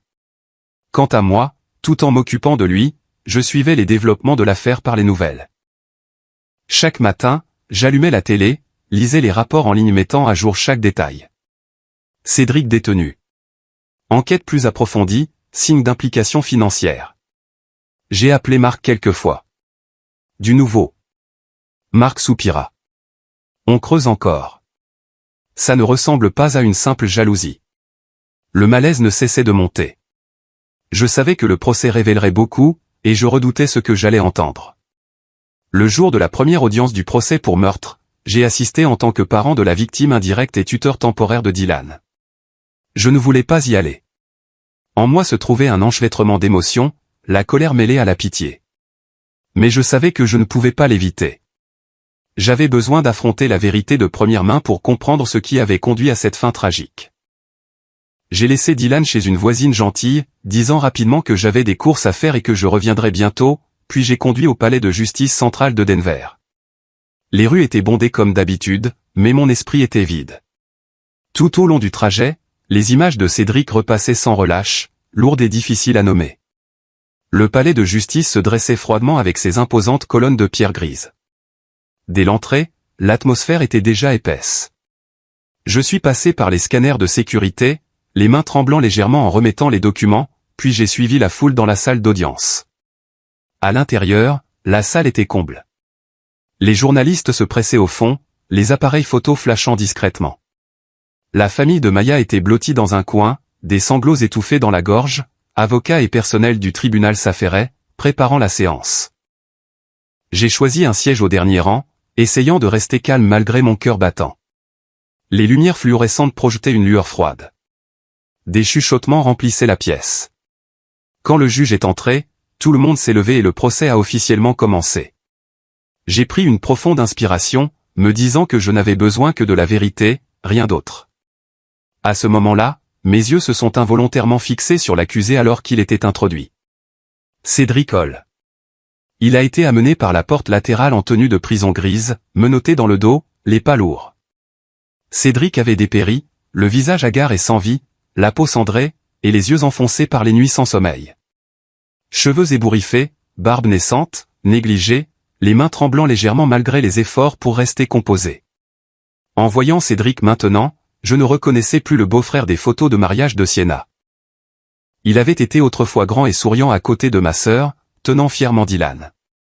Et maintenant, un fantôme, un criminel. Je restais assis là, le sang bouillant, mais avec une trace de pitié qui s'insinuait. Cédric a levé la tête, les yeux balayant la pièce, et s'est arrêté sur moi. Son regard plein de regret, plein de désespoir, m'a glacé. Il a immédiatement baissé la tête comme s'il était incapable de me faire face. Le juge frappe du marteau. Le procès s'est poursuivi avec les témoignages et les preuves, mais je n'attendais que son tour. Mon cœur battait plus vite.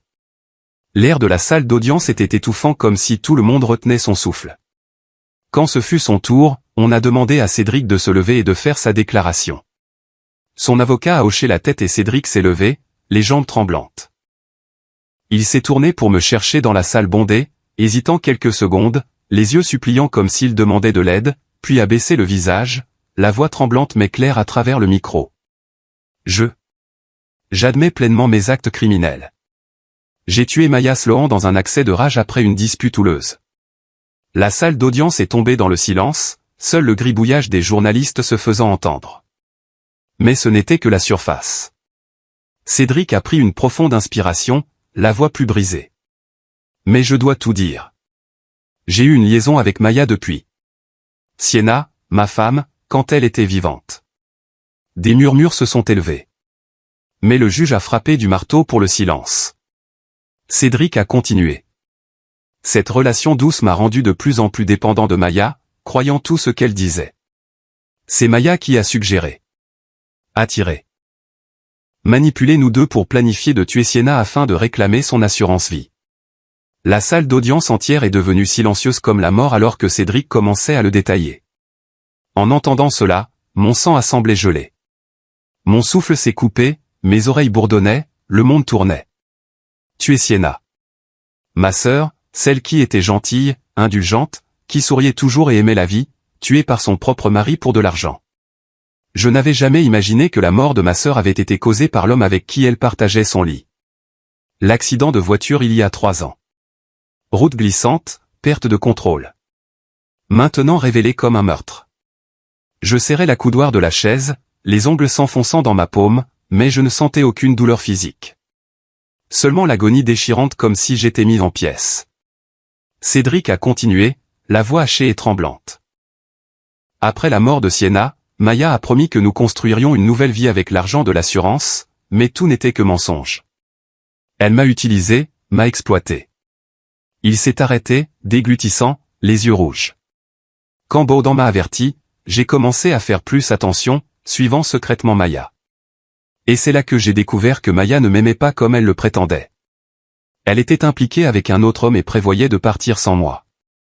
Je restais assis là, le corps froid, la sueur coulant malgré la pièce climatisée. Devant moi, Cédric continuait son témoignage, la voix tremblante, mais essayant de rester stable. Pas seulement une trahison émotionnelle. Maya avait l'intention de m'exploiter jusqu'au bout, me forçant à contracter des prêts à mon nom, transférer des actifs qu'elle contrôlerait. La villa de Sienna, l'argent de l'assurance, tout. Sa voix s'est brisée, les larmes ont jailli, coulant sur son visage hagard et usé après des jours de détention. Submergé par la douleur et la trahison de tous côtés, j'ai confronté Maya le soir du meurtre pour obtenir des réponses. La confrontation s'est transformée en une dispute féroce. Elle s'est moquée de moi, m'a traité d'imbécile. J'ai serré les mains jusqu'à l'engourdissement alors qu'il continuait. Dans un moment de rage incontrôlable, je l'ai tué.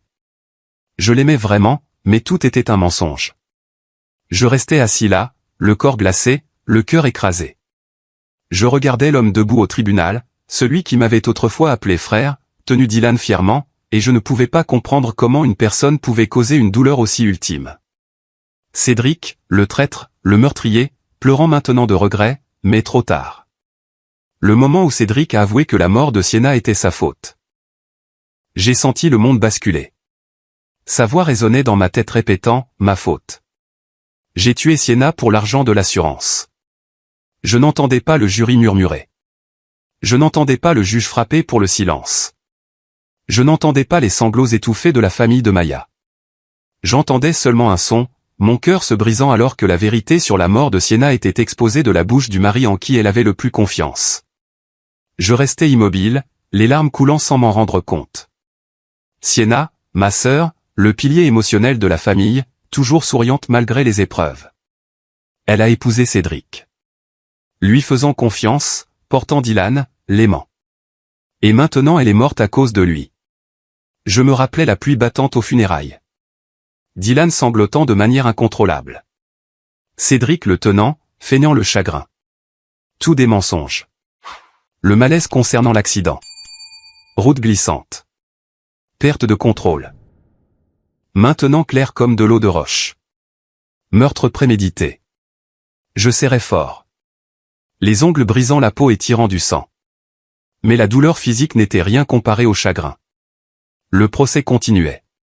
Les avocats posaient plus de questions, mais je n'entendais rien. Mon esprit vacillait. Comment osait-il? À quel point Maya était-elle maléfique? Et Dylan? Et si le garçon apprenait que son père avait tué sa mère? Je me suis levé, quittant la salle d'audience à mi-chemin, les jambes tremblantes. Dans le couloir, je me suis appuyé contre le mur, haletant. Les larmes coulaient. Sienna, je suis désolé. Je n'ai pas pu te protéger. Dans les semaines qui ont suivi la première audience du procès, j'ai vécu dans un vide sans nom. Tout autour de moi semblait flou, comme si je marchais dans un brouillard épais, incapable de voir le chemin à suivre. Je me réveillais encore le matin. Préparer le café, conduisait Dylan à l'école et forçait un sourire quand le garçon racontait des histoires sur ses amis. Mais à l'intérieur, tout semblait s'effondrer couche par couche. Je regardais Dylan courir et jouer dans la cour, riant fort en lançant la balle, et je me demandais pourquoi la vie était si cruelle. Le garçon n'avait que 9 ans, avait perdu sa mère assassinée, et maintenant son père en prison. J'essayais de créer une vie normale pour lui. Petit déjeuner chaud, venir le chercher pour jouer l'après-midi, lire des livres pour l'endormir le soir. Mais nuit après nuit, quand Dylan dormait profondément, je m'asseyais seul dans le salon, l'esprit vide, avec seulement la confession de Cédric résonnant. A tué Sienna pour l'argent de l'assurance. Je frappais le mur, les larmes coulant, mais n'osais pas pleurer fort de peur de réveiller le garçon. Pourquoi n'avais-je pas soupçonné plus tôt? Le malaise concernant l'accident de Sienna, route glissante, perte de contrôle, maintenant une dure vérité. Les nouvelles sur l'affaire dominaient les médias quotidiennement comme un cauchemar sans fin. Chaque matin, j'allumais la télé et c'était là, des titres flagrants comme « Un mari tue sa femme pour l'argent de l'assurance », « Confession choquante au tribunal », accompagné d'images d'un Cédric hagard, de Maya souriant sur de vieilles photos, et même de Sienna, ma sœur, provenant de photos de funérailles il y a 3 ans. Chaque reportage était un couteau remué dans les souvenirs de Sienna. Sa mort n'était plus un vague accident, mais le résultat d'une trahison flagrante de son propre mari. La presse creusait chaque détail des audiences. Preuve du téléphone de Maya, message attirant Cédric, le plan de l'accident de voiture, témoignages, motifs avides, timing exact. Chaque article décollait une autre couche de ténèbres dont notre famille ignorait l'existence depuis 3 ans. Je lisais avec des mains tremblantes, les larmes brouillant ma vision. Cédric et Maya se sont rencontrés au bar, l'ont planifié, puis exécuté. Sienna est morte sur la route de montagne pluvieuse. Frein trafiqué. Poison. J'ai éteint l'appareil, jeté le téléphone, hurlé silencieusement à l'intérieur. Puis un après-midi, Derek et Zaria sont venus rendre visite. J'étais assis avec Dylan à construire des Legos. Le garçon riait fort alors que la tour était terminée quand la sonnette a retenti. En ouvrant la porte, je me suis figé. Mes parents étaient là, les visages dévastés, les yeux rouges d'avoir trop pleuré. Maman Zaria semblait avoir vieilli de 10 ans, cheveux argentés et ébouriffés, main serrant son sac comme si elle avait peur de lâcher prise ou de s'effondrer. Papa Derek se tenait derrière, les épaules voûtées, les yeux vides. Quand j'ai ouvert la porte plus grand, Zaria a éclaté en sanglots bruyants, se précipitant pour me serrer fort comme si elle s'accrochait aux derniers vestiges de Sienna. Elle pleurait de manière incontrôlable, les épaules tremblantes. Sienna, notre fille. Comment en est-on arrivé là? J'ai serré maman, les larmes coulant, mais j'ai essayé de garder ma voix stable. Entrez, maman. Papa. Derek se tenait derrière, essayant de rester calme, mais ses mains tremblaient et ses yeux montraient un effondrement complet, comme un homme autrefois fort maintenant totalement brisé. Quand ils sont entrés et ont vu Dylan recroquevillé endormi sur le canapé, fatigué après avoir joué, la bouche souriant encore légèrement en rêve. Zaria a éclaté en sanglots à nouveau. Elle s'est assise à côté de lui, caressant doucement ses cheveux, les lèvres tremblantes. Pauvre garçon. Il a perdu sa mère. Maintenant son père aussi. Dylan, grand-mère et grand-père sont là. Dylan s'est réveillé effaré, la serrant dans ses bras, ne comprenant pas pourquoi elle pleurait. Derek s'est assis à la table à manger, le front dans les mains, les yeux lointains. Il a parlé doucement comme pour lui-même, si seulement nous avions su. Si seulement elle avait dit quelque chose avant de mourir. Comment Cédric a-t-il pu faire ça? Les mots brisés rendaient l'atmosphère encore plus déchirante, comme une famille brisée s'accrochant au dernier peu de chaleur. Je me suis assis, la voix étranglée. Je suis désolé, maman, papa. Je n'aurais jamais imaginé. Puis je leur ai tout raconté. Ce qui s'est passé avant le procès. La confession de Cédric. La vérité sur la mort de Sienna. Mes parents sont tombés dans le silence. Plus de colère, pas de blâme. Seulement le désespoir de parents ayant perdu un enfant qu'ils ne pouvaient pas protéger. Maman caressait les cheveux de Dylan, pleurant. Ma douce fille. Pourquoi a-t-elle souffert ainsi? Papa a saisi ma main. Sois fort, fils. Pour Dylan. Après des heures passées avec le petit-fils, maman racontant de vieilles histoires sur Sienna, Dylan écoutant les yeux écarquillés, papa tenant silencieusement le garçon, ils m'ont exhorté à continuer de bien m'occuper de Dylan. Puis ils sont partis tranquillement, portant une lourde douleur qu'aucun mot ne pouvait apaiser. Je les ai raccompagnés à la porte, les serrant fort. Prenez soin de vous. Je m'occupe de tout. Leur voiture a disparu. J'ai fermé la porte, me suis affaissé au sol, sanglotant. Dylan a accouru. Tu pleures, tonton? J'ai essuyé mes larmes. C'est bon. De la poussière dans l'œil de tonton. Mais à l'intérieur, la culpabilité rongeait. Pourquoi notre famille devait-elle souffrir ainsi? Au même moment, les nouvelles rapportaient que les personnes impliquées dans le réseau de fraude avaient été arrêtées lors d'un grand coup de filet. L'homme tatoué, Jax, comme Marc l'avait dit, et plusieurs autres dans le réseau étaient détenus pour enquête. Une partie de l'escroquerie a été exposée grâce à la confession de Cédric. Ciblant les hommes veufs, saisissant les actifs, transfert de prêts. Je regardais les nouvelles, le cœur en émoi. La justice arrivait tard, mais au moins Maya et ses complices ne pouvaient plus faire de mal à personne d'autre. Mon téléphone a sonné. Marc, ils ont tous été attrapés, a-t-il dit, la voix basse. Grâce au témoignage de Cédric. Je suis resté silencieux un moment, puis j'ai répondu doucement. Mais Sienna, ma sœur, elle ne peut pas revenir. À l'autre bout, Marc a soupiré. Il a dit, je sais que rien ne peut compenser cela, mais tu as fait tout ce que tu pouvais. L'appel s'est terminé. J'ai serré le téléphone fort, laissant le vide se répandre lentement et lourdement. Le procès final pour la condamnation est arrivé des semaines plus tard. J'y ai assisté à nouveau, assis au dernier rang, le cœur lourd. La salle d'audience était plus bondée, les journalistes entassés. Cédric a été amené, toujours hagard, mais ses yeux maintenant vides comme s'il acceptait son sort. Le juge a lu le verdict. Cédric reconnu coupable de meurtre au second degré plus complot ayant entraîné la mort de Sienna. Peine totale, 34 ans d'emprisonnement, sans libération conditionnelle pendant au moins les 20 premières années. La salle d'audience a murmuré. La famille de Maya a applaudi. Mais je suis resté immobile. En entendant la sentence, je n'ai ressenti aucune joie, aucun soulagement, seulement de l'épuisement. Épuisé par la cruelle vérité, Sienna tuée par son mari, Dylan orphelin. Épuisé, face à la douleur de mes parents qui appelaient quotidiennement d'une voix faible. Épuisé, maintenant le dernier peu de paix pour Dylan. J'ai quitté le tribunal, conduit chez moi, l'esprit vide. La justice est arrivée, mais la douleur est restée. Quelques semaines plus tard, j'ai décidé de rendre visite à Cédric en prison. Pas pour le pardon. Mon cœur était plein de colère, impardonnable à jamais, mais parce que j'avais besoin d'une dernière réponse. Une raison pour clore l'obsession qui me hantait. La prison était en périphérie. De hauts murs de béton, des barbelés, une atmosphère glaçante. J'ai passé la sécurité, attendu dans le parloir, table à cloison vitrée, vieux téléphone. Cédric est apparu avec un visage effondré, des cheveux ébouriffés, des yeux lasses sans plus aucune combativité. Il portait une tenue de prison, les pas lourds, s'est assis en face de moi, les épaules tremblant légèrement comme si son corps portait un poids insupportable. À travers la vitre, il m'a regardé, les yeux rouges. Baudin, tu es venu me voir. J'ai regardé Cédric droit dans les yeux, sans tourner autour du pot. Dans ce parloir froid, je n'ai posé qu'une seule question, lente et claire. Pourquoi as-tu trahi et tué Sienna? Cédric a baissé la tête pendant un long moment, ses mains serrées jusqu'à ce que les jointures blanchissent comme s'il s'empêchait de s'effondrer. Après un moment, il a levé les yeux injectés de sang, la voix tremblante, mais chaque mot clair. J'étais faible. J'étais avide.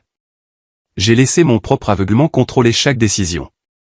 Il s'est arrêté, déglutissant sèchement, puis a continué. Maya m'a approché très systématiquement. Elle parlait d'argent, d'une vie plus facile et plus riche. Elle a mentionné l'assurance de Sienna, a dit que Sienna me faisait entièrement confiance, que personne ne soupçonnerait. Des larmes ont jailli sur son visage hagard. J'écoutais. Je ne pouvais pas m'arrêter. J'ai laissé ces mots l'emporter sur ma raison. J'ai détruit mon mariage moi-même, détruit ma famille, et finalement détruit ma propre âme. Sa voix s'est complètement brisée alors qu'il continuait. Je suis désolé, Baudan. Je suis désolé pour Sienna. Je sais que ces excuses ne signifient rien, mais je dois le dire. C'est moi qui ai gâché sa vie. La seule personne qui m'ait jamais fait entièrement confiance. Je restais assis à écouter chaque mot, mais mon cœur ne s'est pas adouci. Quand j'ai parlé, ma voix était froide, ne laissant aucune place à l'espoir. Peu importe combien tu regrettes, peu importe combien tu pleures, je ne te pardonnerai jamais. Je l'ai regardé droit dans les yeux, sans ciller. Ce que tu as fait ne peut pas être effacé par des excuses. Tu porteras la sentence de la loi et de ta conscience pour le reste de ta vie. Cédric a hoché légèrement la tête. Pas de réfutation, plus de supplication. Son visage était désespérément calme, comme si cette réponse était ce qu'il attendait depuis longtemps. Avant de se lever pour partir, il a hésité, puis a dit, la voix étranglée, j'ai une dernière chose à te demander. Il m'a regardé droit dans les yeux vides. S'il te plaît, prends soin de Dylan pour moi. Je ne suis pas digne d'être père. Je ne suis pas digne d'apparaître dans la vie du garçon à nouveau. Sa voix s'est étranglée, mais il a forcé les mots. La seule chose que je peux faire pour mon fils est de devenir un nom effacé. Je me suis levé en regardant Cédric une dernière fois. Pas de pitié, pas de colère, juste une fermeture complète. Puis je me suis tourné et suis sorti du parloir froid de la prison, laissant Cédric là avec la sentence de la loi et la sienne. Sur le trajet du retour, le vent froid s'engouffrait par la fenêtre de la voiture, mais mon cœur était plus calme. La réponse était là, aussi douloureuse fut-elle. Maintenant, il était temps de clore ce chapitre pour Dylan, pour Sienna. Mais la douleur couvait encore comme une blessure non cicatrisée. Après avoir terminé les procédures de tutelle, tout a semblé aller plus vite que je ne l'avais imaginé. Les services sociaux ont inspecté ma maison quelques fois de plus, vérifiant l'environnement de vie, interviewant doucement Dylan, évaluant ma capacité à m'occuper de lui. Je restais assis là, les mains serrées sous la table, répondant calmement à chaque question, bien que mon cœur fût plein d'inquiétude. M. Reed, êtes-vous certain de vouloir adopter votre neveu? C'est un engagement à long terme, a demandé la travailleuse sociale, les yeux me scrutant. J'ai hoché la tête fermement. Absolument certain. Dylan est mon neveu. Tout ce qu'il reste de ma sœur. Ils ont hoché la tête, signé les papiers, et finalement je suis devenu officiellement le tuteur de Dylan. Les documents sont arrivés un après-midi brumeux, l'encre sèche sur les pages blanches, mais il ressemblait à un lien fort nous unissant tous les deux. J'ai décidé de cacher toute la vérité jusqu'à ce que le garçon soit assez mûr pour la chercher lui-même. Dylan n'avait que 9 ans, bien trop jeune pour porter la douleur supplémentaire d'apprendre que son père avait tué sa mère, le complot, la fraude et la trahison. J'ai caché tous les journaux, éteint les nouvelles quand il était à proximité, et ne parlais de Sienna que comme d'une mère merveilleuse, de Cédric comme d'un père ayant de graves ennuis. Quand tu seras plus grand, je te dirai tout, me disais-je. Mais mon cœur était plein d'appréhension. Est-ce que le garçon me pardonnerait s'il savait que j'avais caché cela, ou m'en voudrait-il? Cette pensée m'empêchait de dormir, mais je savais que c'était le bon choix. Protéger Dylan d'abord. J'ai vendu la villa liée à ces souvenirs douloureux peu après. La villa, autrefois un cadeau de mariage pour Sienna, où j'avais installé des caméras et découvert Cédric et Maya, où la tragédie avait commencé, ressemblait maintenant à un fantôme obsédant. J'ai appelé un agent immobilier, signé la vente rapidement, sans regret. Avec le produit de la vente, j'ai acheté une petite maison simple à la périphérie de Denver avec un jardin luxuriant, des chambres confortables et une cuisine spacieuse pour cuisiner ensemble. Le jour du déménagement, j'ai conduit avec Dylan. Le garçon était assis à l'arrière, serrant sa peluche, les yeux écarquillés devant le changement de paysage. « C'est la nouvelle maison, tonton ? Est-ce qu'elle a une cour ?» demanda-t-il, la voix excitée, mêlée d'inquiétude. J'ai souri. « Elle a une cour, gamin. Ta propre chambre, et tonton construira une balançoire aussi. » Nous avons emménagé. Quelques cartons de vêtements, livres, jouets, et je l'ai senti clairement. C'était notre nouvel espace pour que l'oncle et le neveu recommencent à zéro. Plus d'odeurs obsédantes de la vente de la villa. Plus d'images de Cédric riant avec Maya à travers les caméras. Juste nous, oncle et neveu, reconstruisant à partir de zéro. Mais en fermant la porte de l'ancien endroit une dernière fois, je me suis arrêté, la main sur le cadre, le cœur serré. Sienna, me pardonnerais-tu ? L'appréhension persistante demeurait. Le passé reviendrait-il nous hanter ? Dylan semblait comprendre plus profondément que les adultes ne le réalisaient. Le garçon n'a plus jamais mentionné son père, comme s'il choisissait de fermer cette porte lui-même pour éviter de m'inquiéter. Dans les premiers jours, j'attendais. J'attendais que Dylan pose des questions sur Cédric, sur la prison. Mais le garçon restait silencieux. Il ne voulait pas en parler, comme s'il savait que cela ne ferait que m'attrister. Le garçon se concentrait sur la nouvelle vie, courant dans la cour, dessinant des images de notre famille oncle-neveu, riant fort pendant les jeux. Je regardais Dylan, le cœur plein de surprises mêlées de douleur. Comment un enfant de 9 ans pouvait-il être si mature ? Cachait-il sa douleur ou choisissait-il vraiment d'oublier ? Cette pensée me faisait surveiller anxieusement chacun de ses gestes, un sourire forcé, un regard lointain. Mais Dylan semblait aller bien, comme une fleur s'épanouissant après la tempête. Notre vie est progressivement devenue paisible comme une rivière calme après des rapides. Nous avons construit de petites habitudes, des moments qui réchauffaient mon cœur au milieu de la douleur persistante. Nous cuisinions ensemble. Dylan debout sur un tabouret tenant la cuillère pour remuer la soupe. Gloussant quand la farine éclaboussait. « Tonton, j'ai gâché la soupe. » Je riais, essuyant son visage. « C'est bon, tonton. On t'apprendra encore. » L'après-midi, nous faisions les devoirs. Dylan mordant son crayon en résolvant des maths. Moi assis à côté expliquant, le cœur gonflé de fierté quand il s'exclamait « J'ai compris maintenant, tonton. » Les vendredis soirs, nous regardions des dessins animés, affalés sur le canapé, mangeant du pop-corn. Dylan posant sa tête sur mon épaule, riant des personnages idiots. Les week-ends, nous faisions la course pour voir qui se réveillait le premier. Dylan gagnait généralement, courant pour me secouer. « Tu as perdu, tonton. Je gagne aujourd'hui. » Ces moments me faisaient sentir clairement que le vide de Sienna était rempli par le rire de Dylan. Doux, clair, ne tremblant plus comme au premier jour. Le garçon qui se recroquevillait autrefois de peur riait maintenant librement, courait follement. Mais parfois je m'arrêtais, regardant Dylan dormir profondément et me demandais anxieusement, cette paix durerait-elle ? Ou le passé reviendrait-il comme un fantôme ? Occasionnellement, j'emmenais Dylan rendre visite à grand-mère et grand-père. Ces voyages étaient comme un remède de guérison pour toute la famille. En arrivant dans leur maison de banlieue, Dylan se précipitait, serrant Zaria fort. « Grand-mère, tu m'as tellement manqué. » Zaria souriait, les yeux brillants de larmes en le tenant. « Tu nous as manqué aussi. » En regardant mes parents serrer Dylan, lui montrant comment arroser les plantes ou jardiner, Derek à genoux, tenant l'arrosoir.